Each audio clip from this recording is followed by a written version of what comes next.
and welcome to Macros with Mythili, our half-hour program where we take a dispassionate look at all the major issues in the macroeconomic arena. With Budget 2015-16 less than a fortnight away, the biggest issue for now is, well, the budget.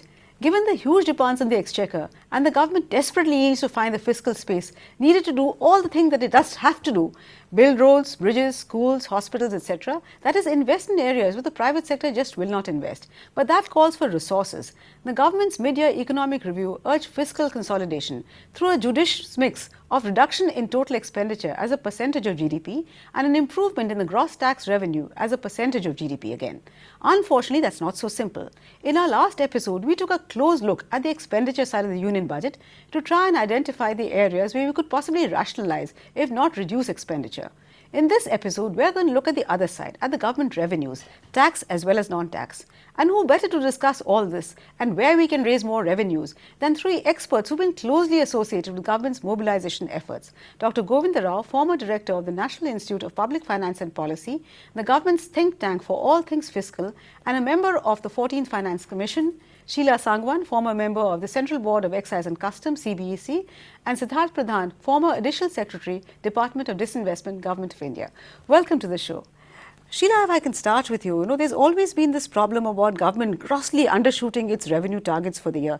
Now, does the problem lie because the targets themselves are very unrealistic? You always plan, add something to the previous year's numbers without taking into consideration, is the economy, how is it doing, is it growing? So, does the problem lie with revenue, the fixation of the target, or does it lie with mobilization of the revenue estimates? You ask a very relevant question, and I think the answer is very simple. The problem is that every time when the budget targets are being set, they are, I think, hiked a little higher than what is the expectation. I think the understanding is that there's a huge non-compliance, and the officers, once they set higher targets, they work harder and realize more than what they normally would if these high targets had not been set. So I think you're right, targets are set higher, and I think consistently over the years I've seen the targets getting revised. Now take for example, for the current year, they had an asking rate of 39.6 for service tax. Against that, the actual performance, I believe, is only 8.3%. Banking and insurance are not doing too well. Most of the service tax revenue comes out of Mumbai, and I believe that Mumbai has not been able to contribute even 1/3 of what was expected from them. On the excise side, the asking rate is 21.3%. Here again, I believe the actual performance is hardly 5%. On the customs side, the asking rate is something like 17.3 or 17.5, and their performance is something like 8.7%. So I think the point that you made is correct. The targets have been set a little higher, but I would say that there is a huge issue of non-compliance. And if you recall, when the voluntary disclosure scheme was announced in the budget of 13-14, well, there were a lot of people who came up and paid their taxes on the service tax side, and we almost met the target. So if that year, I think we had asking rate of 34%. So if we could meet that asking rate, maybe the ministers felt more ambitious and they set targets of 39 points. But this year, I think we are nowhere near those targets. There's no end to ministerial ambitions when it comes to revenue targets. But Dr. Govinda Rao, do you think the government can learn something from Infosys and always kind of overshoot, set a realistic estimate? And when they set these very high, targets, Sheila says it incentivizes the tax officials to go after those targets. But on the contrary, does it make revenue officials so, desperate about getting that money that they kind of raise arbitrary tax demands? Can it possibly work the other way as well, Dr. Rao? In fact, I have three parts to this, a three-part answer to this question. First is the mid-year review very candidly admits that there has been an overestimation of revenues of the tune of 0.8% GDP.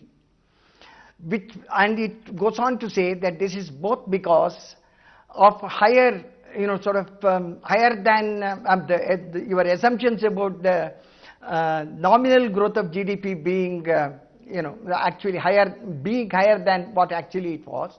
And number two, assuming a much higher growth, higher buoyancy of the taxes than what the past experience said, which basically implies that this was not an estimate, this was only it was far too ambitious. Having said that, this type of over-ambitious estimation has three consequences. Number one, it makes the tax officials to go after, because they have been given targets and they go after that, and what at some point of time the finance minister called tax terrorism. And then obviously they don't give the tax, whatever is the tax refunds, and they keep postponing, and then obviously it hurts the business climate in the process. The second problem because of this is a complete mismanagement of the expenditure side of the budget, because when you don't have sufficient revenues, you have to cut down expenditures because you have to conform to the fiscal deficit target. And so originally planned expenditures don't take place, and in the process what happens is that you cut down the capital expenditures, which will hurt growth, because that is the residual. And the final problem with this is that given that the states get a certain share of revenues from the union's taxes, the states' budgets get sort of affected, because obviously the states plan their budget according to what the union budget is, and obviously they are going to lose revenue. That is one of the reasons why it's important to have an independent mechanism, a monitoring mechanism. In many countries they have what is called the Fiscal Council, or Congressional Budget Office, or a Parliamentary Budget Office, which basically evaluates the budgets. And if you have a mechanism to evaluate the budget and put it in and places the report in the parliament, the executive will be reasonably cautious and not to go in for a very high, over ambitious budget estimate. Absolutely. So unrealistic tax revenue targets have there's a huge downside to them. But Mr. Pradhan, if we turn to disinvestment, the same kind of ill seems to be there as far as disinvestment targets also are. Year after year, we've seen government fall short. Even this year, there's a strong likelihood that government will fall short. And given that disinvestment actually contributes a very small part of the total revenue receipts, isn't the noise that is made about disinvestment a little disproportionate also? Yes, I do agree with you. But this year the target for disinvestment, if you take out the residual sale, is 36,925. And government as on date, they have already achieved 24,247 crores. And if they have one or two more stake sale, they can easily reach the target. In fact, they are in a very promising point at this time of the year, where they can exceed the target by a couple of thousand crores. Because I believe. So long? Why does it take so long for government to start its disinvestment process? Every year we see it's a last minute rush to somehow meet the budget deadline. After all, particularly when you come to residual stake, these are companies in which the government has already gone through one round. So why does the whole process take so long? Is it just government lethargy? Yes, in fact, with the new system of OFS, they can do it in 3 days. Then what holds because it that back? OFS is that offer for sale, Yes. which can be done in 3 days flat time if a company is listed. In fact, for OFS, 200 companies have been permitted, they can go through the OFS route. And in T2, they have to announce what is the quantum of sale, what is the discount, and what is the reservation they are going to give it to the public. And in T1, before 5 p.m., they must announce the price. And third day they could sell So it. who holds it back? Is it the bureaucrats or your former colleagues, or is it the minister? Is it the political level? No, it has to be a political decision at the end of it, because cabinet has to give the approval. Cabinet has to give the approval for sale. But I do not know if the bureaucrats have put up the note for the cabinet consideration. I am not privy to that, but I know ONGC approval has been taken, REC's approval has been taken. National Hydropower Corporation approval has been but I'm taken. afraid I'll have to interrupt you at this very point, because we have to slip into a very short break. So whether it's the political masters or the bureaucrats, the end result that disinvestment is always a last minute rush to meet the target. But I'm afraid on that note we have to slip into a very short break. But please do stay with us, we'll be back very soon. Welcome back. You're watching Macros with Mythili, and we're trying to look at the revenue side of the union budget and see why is it that year after year government falls short of revenue, and what can it possibly do to increase its revenue given that we so desperately need resources to invest. Sheila, before the break we were talking about unrealistic targets, but even assuming that that is something that does need to be addressed, one of the biggest promises that we have is of GST on the indirect tax side. The hope is that once you have GST, there'll be a huge increase in tax collections, the economy will grow, etc. Even assuming that the GST does get passed and all the problems in Parliament, are not an issue, will GST really live up to that promise, especially when you're talking about a revenue neutral rate? How much more can we hope to raise through GST? See, Mythili, the most important thing that we need to do right now, if we are thinking of moving to the GST effective from April of 2016, is phase out the tax exemptions. Okay. As on today, if my memory doesn't fail me, roughly 240 items are free of duty or at the central level. At the state level, I think the number is 93, and out of that about 45 of them are very minor items. So we need to have a commonality between the center and the states. Which are the items that you really want to exempt, and there should be adequate justification for those. That is one. Now you move on to the exemptions. Firstly, you have that basic exemption relating to turnover, 1.5 crore, subject to the previous year's turnover being less than 4 crores. Now the state threshold is only 10 lakhs. So you need to come, phase out this and come closer to these numbers. I think it's high time, probably in this budget itself, that they begin this phasing. You have the area-based exemptions, then you have the northeast and the hill area exemptions. All these exemptions need to go. I'm not sure how much they've really contributed to the development of these You have huge areas. tax expenditures. If you look at the receipt side of the budget, the tax expenditures are more than our fiscal deficit. But will GST be able to remove all these tax expenditures, because these are political decisions at the end of the day? I can only hope that it will. Okay. And I think if there is a political will, everything is possible. If there is no political will, then it's difficult to, do anything. But do you see the share of indirect taxes steadily coming down as in most advanced countries, even with GST? I should think so. Okay. I mean, that is the normal pattern in any country's development. So it should be the pattern here as well. It may be the fact that your tax base may broaden. Mm-hmm.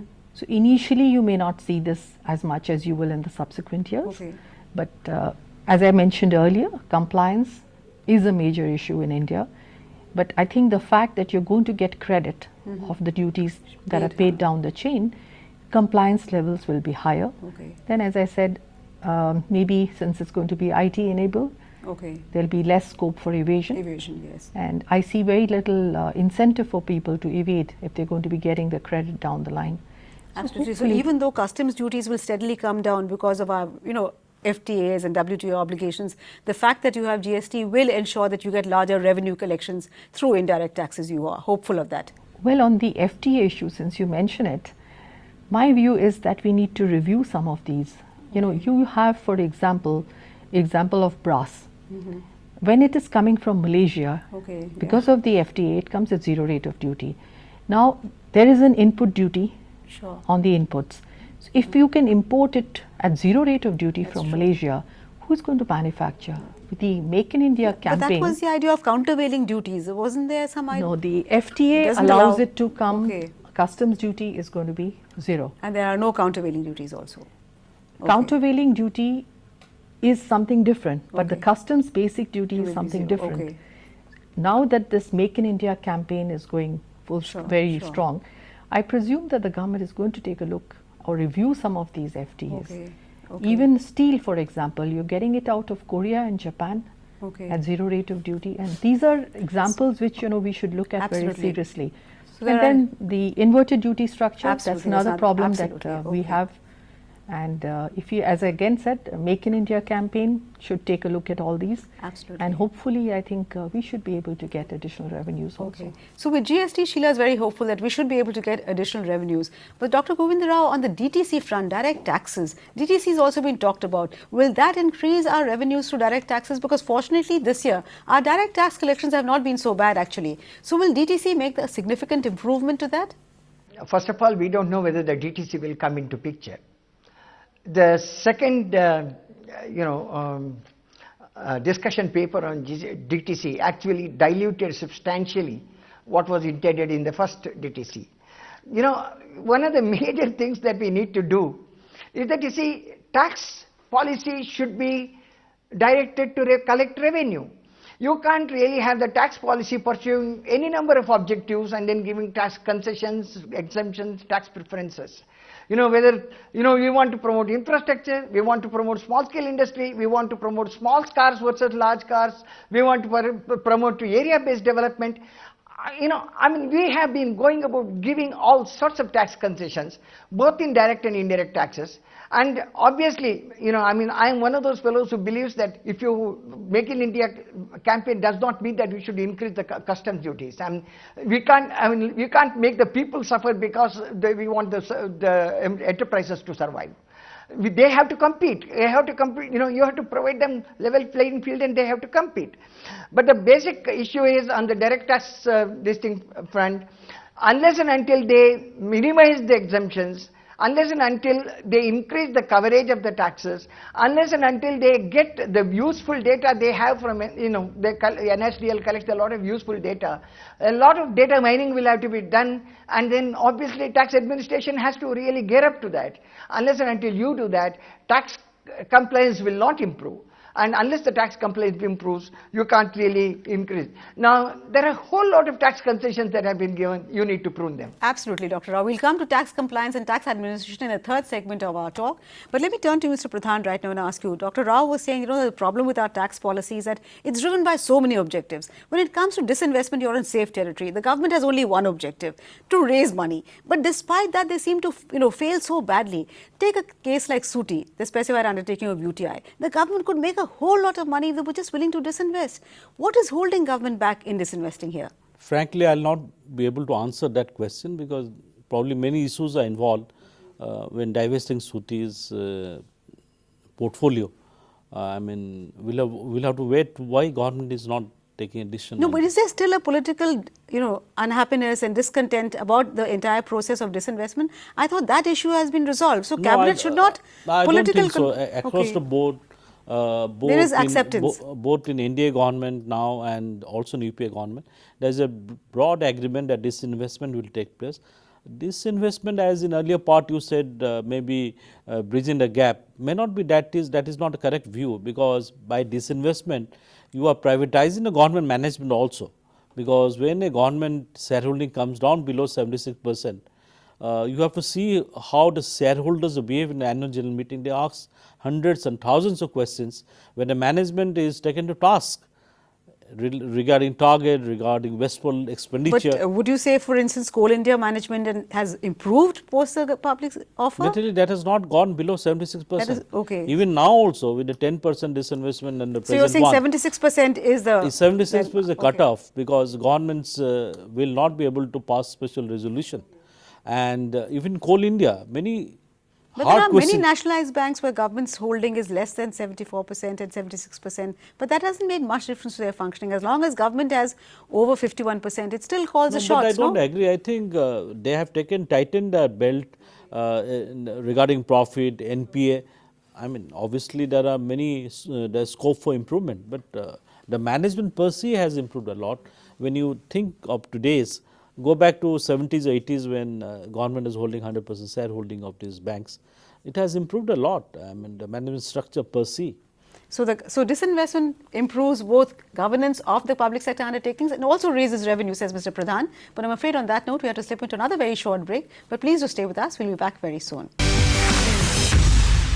Welcome back. You're watching Macros with Mythili, and we're discussing the revenue side of the union budget in the hope of finding some means for the government to increase its revenues and thereby bridge the fiscal deficit gap, at least to the extent possible. Sheila, before the break, we were talking about GST, etc., and we were talking about how the need to increase tax revenues. But does one get the feeling sometimes that increasingly governments are getting very worried about MNCs and fearful of them? So things like GAR, things like the government's decision not to appeal the Bombay High Court decision on Vodafone, etc. These are driven more by fear of MNCs and your desperate need to get them into the country. And does this in some way make tax officials get a little dispirited about their entire role, because their job is to mobilize revenue and government is constantly seeming so on the back foot, let me put it, vis-a-vis MNCs. Is that a correct perception?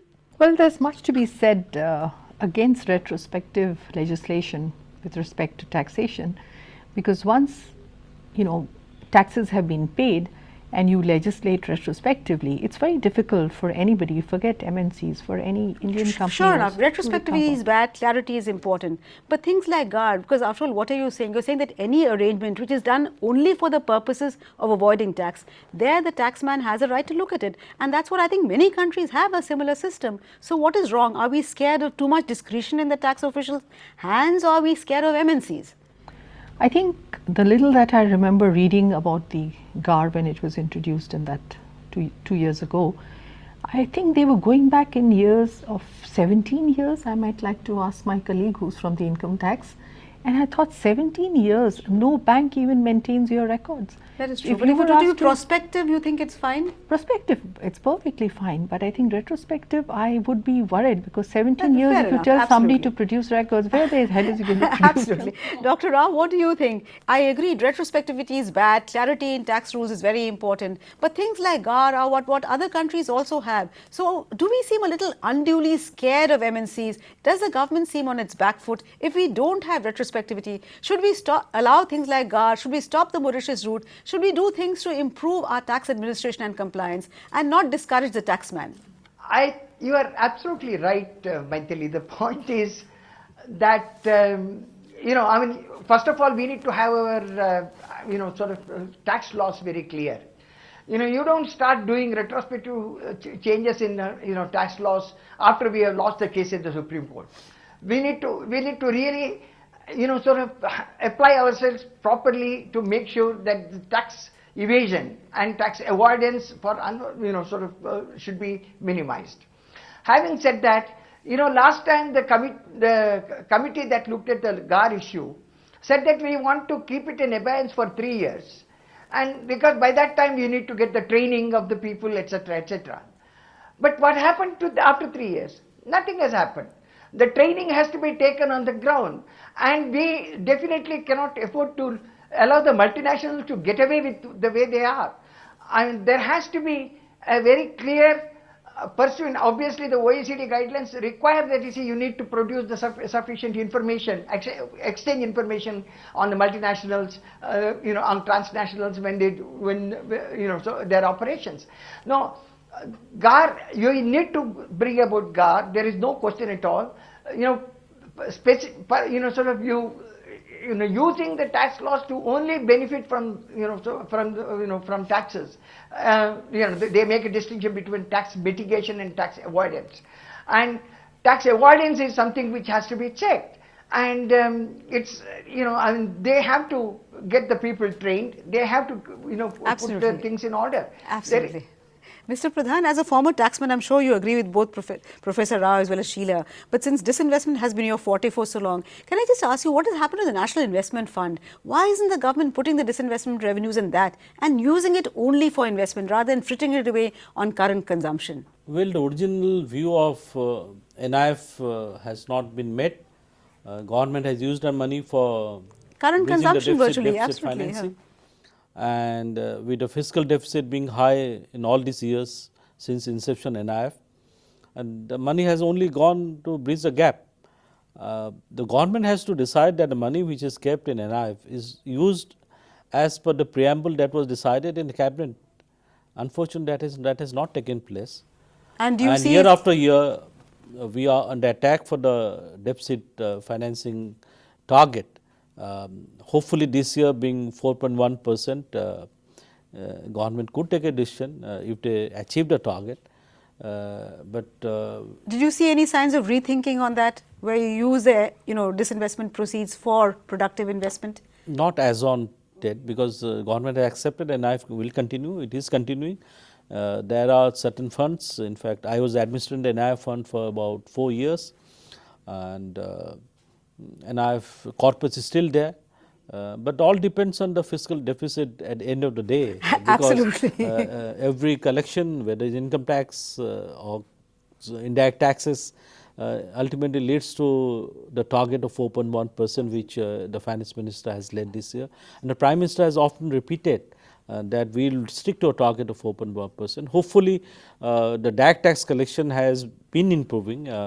As on date today, it is 12% of the target of 16.5%. The whole target for the year is 7,36,000 crores. it looks like that they are putting enormous amount of effort to breach that 4% deficit between 12.5 to 16.5. And if everything goes all right, probably they'll be nearing revive the target, NIF. nearing the target. And as Sheila has rightly said, that the indirect taxes collections are not keeping step with the target.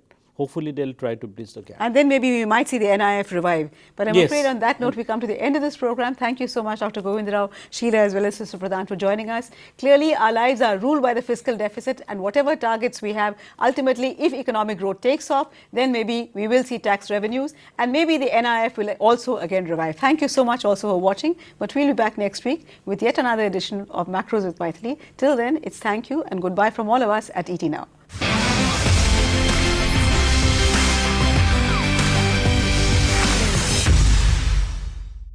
Find us on Facebook at facebook.com/etnow and don't forget to click the like button. You can also follow us on Twitter at etnowlive. To stay updated with all our programming, hit the subscribe button on our YouTube channel by logging on to youtube.com/user/etnow.